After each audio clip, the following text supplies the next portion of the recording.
ሰላም ጤና ይስጥልኝ ውድ አድማጭ ተመልካቾቼ እንደምን ቆይታችኋል?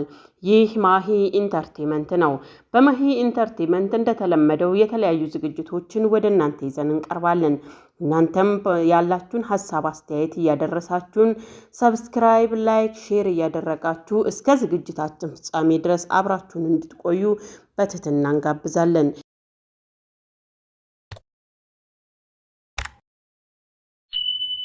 እንግዲህ በዛሬ ዝግጅቴ አንድ ተፈላጊ ህፃን ነው ይዤ የመጣሁትኝ።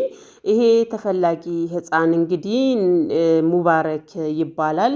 ይህ ሙባረክ የተባለ ህፃን የ6 ዓመት ልጅ ሲሆን እንግዲህ የካቲት 23 ቀን 2018 ዓመተ ምህረት ትምህርት ባለመኖሩ ምክንያት እንደማንኛውም ከጓደኞቹ ጋር ሲጫወት በነበረበት ሰዓት አንድ ሰው መጥቶ ከረሜላ ልግዛልህ በማለት ሊያባብለው ቢሞክርም እሱ ግን አልፈልግም በማለት ከጓደኞቹ ሳይነጠል ሳይሄድ መቅረቱን ተናገሩ። ነገር ግን በዛው ቀን ወዴት እንደገባ ሳይመለስ ሊቀር ችሏል።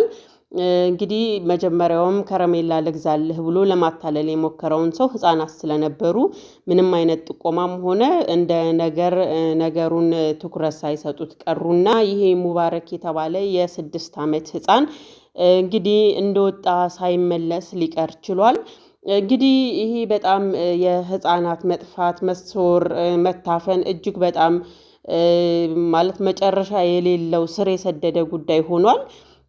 እኛም እንግዲህ ነገሩ ተቀጣጥሎ ይሄ ሙባረክ የተባለው ህፃን ይገኝ ዘንድ የተቻለንን እገዛ ለማድረግ ስለምንፈልግ ነው። እናንተም እንግዲህ ሼር እያደረጋችሁ ይሄ መረጃ ለሁሉም እንዲደርስና ይሄ ህፃን የሚገኝበትን መንገድ ሁላችንም ልንረባረብ ይገባል በማለት መልእክቴን አስተላልፋለሁ።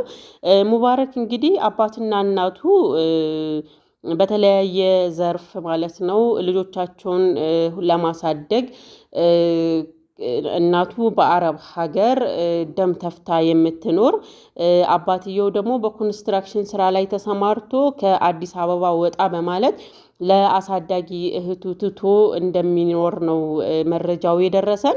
እንግዲህ እነዚህ ሁለት አባትና እናት ነገ ተነገ ወዲያ የልጆቻቸውን ህይወት ለማስተካከል ሲሉ እናት በዚህ የአረብ ሀገር ኑሮ ሲጠብሳት፣ አባትየው ደግሞ ስራ አገኘው አላገኘው እያለ ከባድ የሆነውን የቀን ስራ ወይም ደግሞ የኮንስትራክሽን ስራ በማሯሯጥ የሚተዳደሩ ግለሰቦች ናቸው። እንግዲህ ይሄ ህፃን በድንገተኛ ከቤት ሊሰወር ችሏል። ለቤቱ የመጀመሪያ ልጅ ነው። የ6 ዓመት ህፃን ታዳጊ ነው። እነሆ እንግዲህ የካቲት 23 2018 ዓመተ ምህረት ጀምሮ እስከ ዛሬ ድረስ ልጃችሁ እንዲህ ነው የሚል ትክክለኛ መረጃ እንዳልደረሳቸው፣ ነገር ግን በተለያየ በፌስቡክ እንደዚሁም ደግሞ በተለያዩ ማህበራዊ ሚዲያዎች ላይ ስልካቸውን በመውሰድ ይህን ያህል ብር አንጡ፣ ይህን ያህል አስገቡልን በማለት ብር እየተቀበሉ እንደሆነም እንግዲህ ጥቆማ ደርሷል። እንግዲህ በልጅ መቀለድ እጅግ በጣም ከባድ ነው።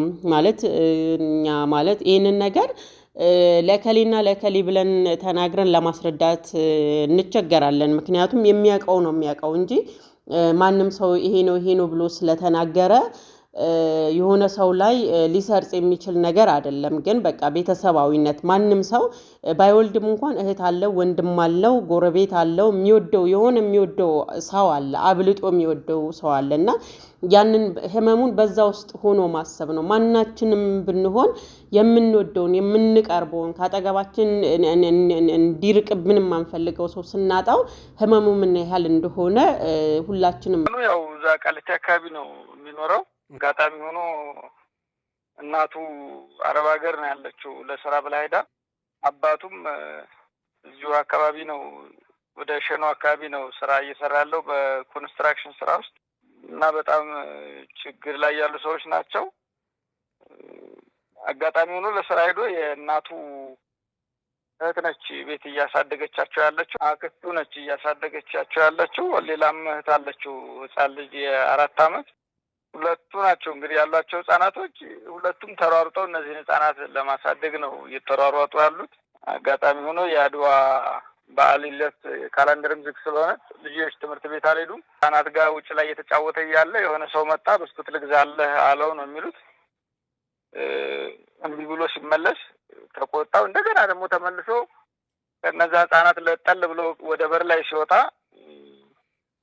ያው ህጻን ልጁ በሌላው ቀን ተግባቢ ነው ከሰዎች ጋር እና ምናልባት እነዚህ የሚያውቁት ሰው እሱ ቤተሰብ የማያውቃቸው ሁሉ እዛ ሰፈር ላይ ያውቃል እና ምናልባት እሱ የሚያውቃቸው ልጆች ይሆናሉ በሚል ሰው ችላ አለ። ያ ሰውዬ ይዞ ሲንቀሳቀስ አይተዋል። ህጻናቶቹ እንዲህ አይነት ሰው ጋር አይተናል የሚል ነገር ተናገሩ። ከዛች ምንም መረጃ እስካሁን የደወለም የለም፣ ምንም ያለንም የለም። እናቱም ትሰማለች፣ ሰቀቀን ውስጥ ነን። አባቱም በቃ በጣም አእምሮ ተበላሽቶ ነው ያለው። በጣም ጭንቅ ላይ ነው ያለ ነው። የእጅ ስሪም ዝም ብለው ከፌስቡክ ላይ እያዩ ለማጭበርበር የሚደውሉ አሉ። የተወሰነች ብር ይገባላቸውና አድራሻቸውን ያጠፉብናል። ምንም ትክክለኛ እንትኖች አሉ ወይ በድምፅ አሰሙን በፎቶ ላኩልን ብለን ስንላቸው ስልካቸውን አጥፍተው ይጠፉብናል። ከአሁን በፊት አይተውትም የማያውቁት ሰው ነው። ምንም የሆነ ረዘም ያለ ምናምን ጸይም እና ያሉት ከዚህ ውጭ ምንም ህጻናትም ስለሆኑ በእርግጠኛ መሆን አልቻልንም። ሰሪዋ ጋር ስልኳ ስለነበረን አረብኛ የምታወራ ሴት እዚህ ሪከርድ አደረገችላት። ዋይፋይ እንድታጠፋባት አድርገን ነው እስካሁን አሰሪዋ ዋይፋይ እንድታጠፋባት አስደረግን። ዋይፋይ አጥፍተውባት ነው ያሉት። እንደው በፈጠራችሁ ውድ ኢትዮጵያውያን መልካም ሰዎች አሉ። ሙባረክ እንደወሰዱብን ሁሉ በጣም ደጋግ ልቦች አሉ። በፈጠራችሁ ሙስሊሙም ክርስቲያኑም በሁለቱም በጾም ላይ ነው ያሉት። በየእምነታችሁ እባካችሁ እርዱን፣ አግዙን፣ ጸልዩልን፣ አድርጉልን ነው የምንለው። የመጀመሪያ ልጅ ነው። ጥቁር ቲሸርት የሆነች ማህበራዊ ሚዲያ ላይ እንትን የምትለቀቃለች። ጥቁር ቲሸርትና ነጭ ቱታ ነው ያደረገው።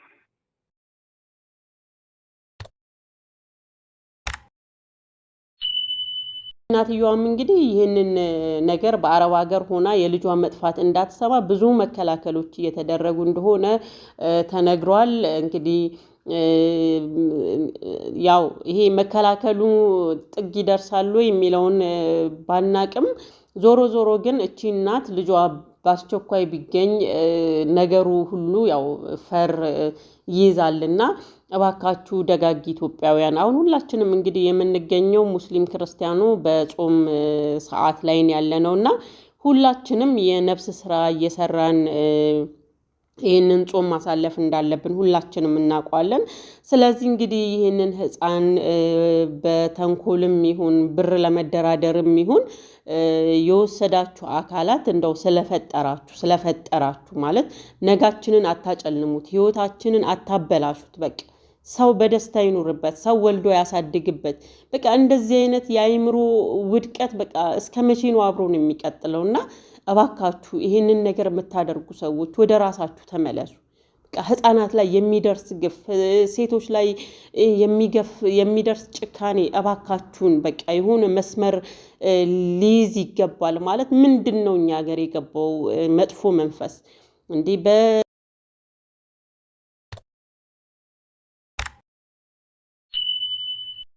እኛ የምናውቀው ተከባብረን ተዋደን ተፋቅረን የሚባሉ ነገሮችን ነው የምናውቀው እና እባካችሁ ይህንን ነገር መስመር አስይዙት። በቃ የህግ አካላትም ሁሉም ሰው እጁን ሊያስገባ ይገባል ይህንን ነገር መስመር ለማስያዝ እና ፈጣሪ እንግዲህ ደግሞ ይህን ከዚህ ሁሉ ነገር አሳልፏቸው ደግሞ በደስታ የምንገናኝበት ቀን ያምጣልንና ይሄንን ነው ለማለት የምንወደው። ሁላችሁም እንግዲህ ይህንን ሙባረክ የተባለውን ህፃን ያያችሁ በእነዚህ ስልክ ቁጥሮች እንድታሳውቁ ቤተሰቦቻቸው ካደራ ጭምር ተናግረዋል ማለት ነው።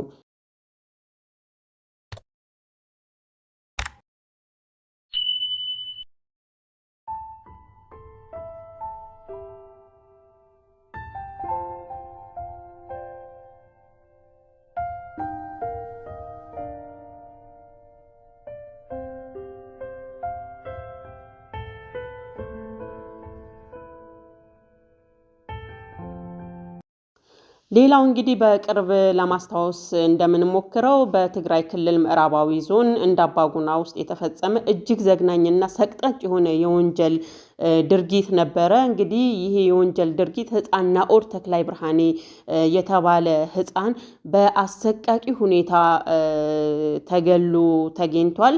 መጀመሪያ እንግዲህ ይህንን ህፃን ከዚህ እገታ ለማስመለጥ ወይም ነፃ ለማውጣት 2 ሚሊዮን ብር ተጠይቆበታል። ያንን 2 ሚሊዮን ብር ማግኘት ባለመቻላቸው ግን ይህንን ልጅ ገለው በፍሳሽ መተላለፊያ ቱቦ ውስጥ ነው ጥለውት የሄዱት እና ይሄ እንግዲህ ይሄ ናኦድ የተባለው ህፃን በሐምሌ 25 ቀን 2017 ዓ.ም ነው ታፍኖ የተወሰደው።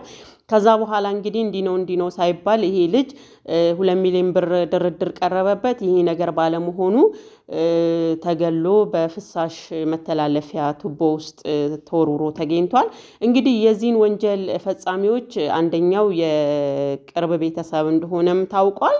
ይህ ሰቅጣጭ የሆነ ግፍና ሰቆቃ የተሞላበት ያገዳደል ሁኔታ እናት የሰማችሁ በአረብ ሀገር ሆና ነው እና እናት መታ እንግዲህ የልጇን አፈር አልብሳ ተመልሳ ወደዛው ወደ አረብ ሀገር ሄዳለች። እጅግ በጣም የሚያሳዝን ነው። ማለት ልጆቻችንን ለማሳደግ ሀገር ለቀን ወተን እንደገና ደግሞ አፈር ለማልበስ ተመልሰን ስንመጣ እጅግ በጣም ያሳዝናል። ማለት ህመሙን ማናችንም መለኪያ ልንሰጠው አይገባም እና እንዴት የሰው ልጅ ህይወት በብር የምንደራደርበት ምን አይነት ክፉ መንፈስ ነው ያለው? እንግዲህ ህፃን ናኦድ ከተገደለ ወደ 7 ወራቶችን አስቆጥሯል። በእነዚህ 7 ወራቶች ውስጥ እንግዲህ እነዚህ ገዳዮች በቁጥጥር ስር ቢውሉም ፍርድ እንዳልተሰጣቸው እናቱ በማህበራዊ ሚዲያ ገልጻለች። ከተፈጸመበት አሰቃቂ ግድያ በላይ ፍትህ አለማግኘቴ በቤተሰቤና በኔ ላይ ከባድ ጫና አሳድሯል ትላለች።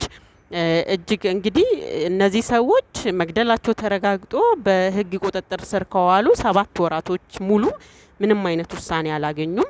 ስለዚህ ምንድነው የሚፈለገው? አንድ ሰው መግደሉ ከተረጋገጠ ለ7 ወራት ያህል እየተንከባለለ አንድን የሞት ወንጀል ማቆየት ያን ያህል አግባብ ነው ወይ ብለን እኛም እንግዲህ ሀሳባችንን እና አስተያየታችንን እንገልጻለን። እስቲ ውድ አድማጭ ተመልካቾቻችን እናንተስ ምን ትላላችሁ? ያላችሁን ሀሳብ አስተያየት በሀሳብ መስጫ ሳጥኑ ላይ ያስቀምጡልን። እንግዲህ የዛሬ ዝግጅታችን ይህንን ይመስል ነበረ። በሌላ ፕሮግራም እስከምንገናኝ ድረስ በሰላም ቆዩ።